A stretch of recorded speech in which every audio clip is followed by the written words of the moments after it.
আসসালামু আলাইকুম। সবাই কেমন আছেন? আশা করি সবাই ভালো আছেন। স্বাদ ও স্বাদের গল্পের সাথে আবারও আসলাম আপনাদের জন্য করে দেশি মুরগির ভুনা করে দেখাবো আপনাদেরকে এইরকম লাল, লাল কালার রেখে।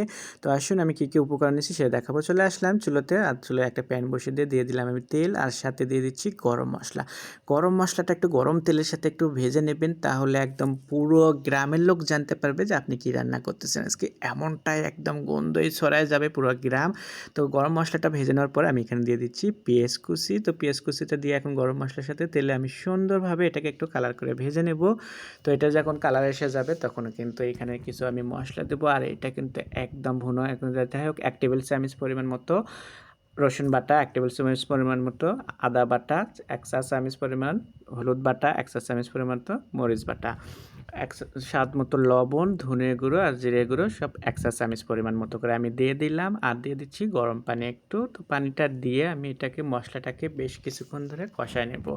তো এখানে কিন্তু আমি মশলাটাকে কষে নেওয়ার পরে যে চিকেনটাকে দেবো আমি, এই চিকেনটাতে কিন্তু আর কোনো দেবো না, আমি পানি দেবো না। কারণ চিকেন থেকে যে পানিটা বের হবে একদম লো হিটে ওই কিন্তু চিকেনটাকে রান্না করতে হবে। তাহলে একদম মশলাগুলো সুন্দরভাবে চিকেনের ভিতরে চলে যাবে। তো মশলাটা কষানোর পরে আমি এখানে চিকেন দিয়ে দিলাম।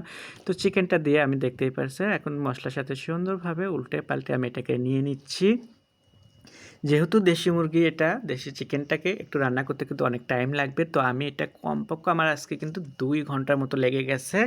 তো আমি একদম লো হিটে দেখতেই পারছো ঢাকনা দিয়ে রেখে দিয়েছিলাম। তো চিকেন থেকে পানি বের হয়েছে। এখন আমি বললাম এই যে এই পানিটা দিয়ে আরও লো হিটে আমি ঢাকনা দিয়ে জাস্ট আমি এটাকে ঢেকে দেবো। মাঝে মধ্যে একটু নাড়াচাড়া দেবো।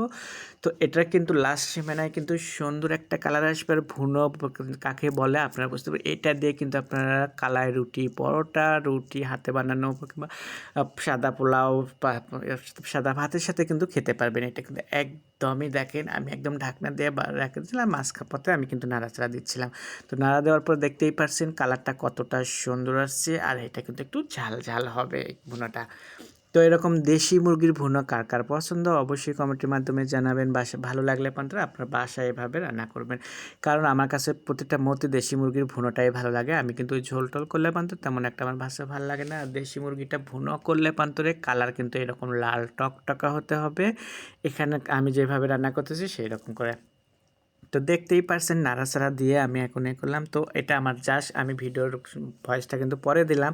তো আমি বলবো যে এটা আমার 2 ঘন্টার উপর আমি এটাকে রান্না করছি। আর এই মাংসটা কিন্তু পুরো গ্রাম ছড়ে গেছে, গন্ধটা সবাই বুঝতে পারছে। সো আপনাদের ভালো লাগবে।